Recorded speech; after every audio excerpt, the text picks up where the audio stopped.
Good evening. আশা করি বন্ধুরা তোমরা সবাই ভালো আছো। আমি একরকম আছি। আজকে বাবা এসছে আমার বাড়িতে, কিন্তু একটা জিনিস দেখানোর ইচ্ছা ছিল যে শ্বশুর আর জামাই মিলে কীরকম ঘুমোচ্ছে আর কী পরিমাণে নাক ডাকছে।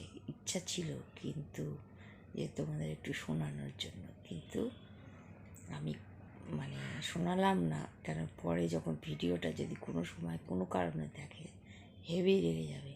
কী পরিমাণে দুজনে পাশাপাশি শুয়ে নাক ডাকছে আর ঘুমাচ্ছে। আমি পাশের ঘরে রয়েছি আর ওরা আমার পাশের রুমে রয়েছে। তা যাই হোক, একসাথে খাওয়া দাওয়া করলাম, কিন্তু ভিডিওটা করতে পারলাম না আর কি, এত ব্যস্ততার মধ্যে। যাই হোক, কিন্তু ইচ্ছা ছিল যে ওরা দুজনে কীরকম নাক ডাকছে, ঘুমোচ্ছে। তাই ইচ্ছা ছিল একটু ভিডিও করে তোমাদের দেখাই, কিন্তু দেখালাম না, প্রচণ্ড রেগে যাবে, ঘুম থেকে উঠে রেগে যাবে। আমি দেখি দুজনে জোরে জোরে নাক ডাকছে পাশের ঘরে, বুঝলে। তা যাই হোক, তা একসাথে খাওয়া দাওয়া করলাম, তো দেরি হয়ে গেল, তাই ভাবলাম ভিডিও করলে ভালো হতো, কিন্তু ভিডিও করিনি।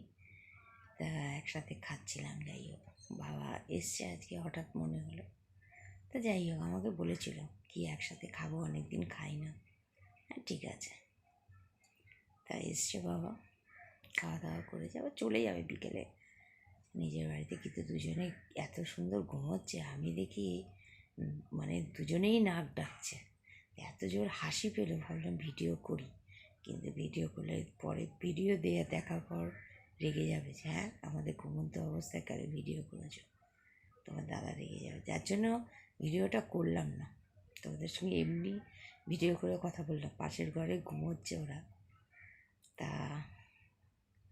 এই জন্য এত জোর আমার হাসি পেয়েছে। দুজনে ঘুমোচ্ছে, দুজনেই নাক ডাকছে, বুঝলে, সমান তালে। তা যাই হোক, তা আশা করি তোমরা ভালো আছো। এখন আমি শুয়ে রয়েছি আর কি, এখন আর কাজ নেই, বিকেলে আবার চা টা করবো, সেই জন্য।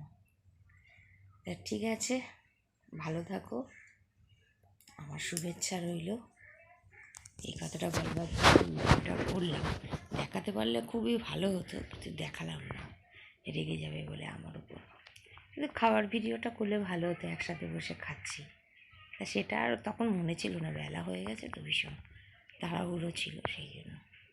ঠিক আছে, টাটা, ভালো থাকো।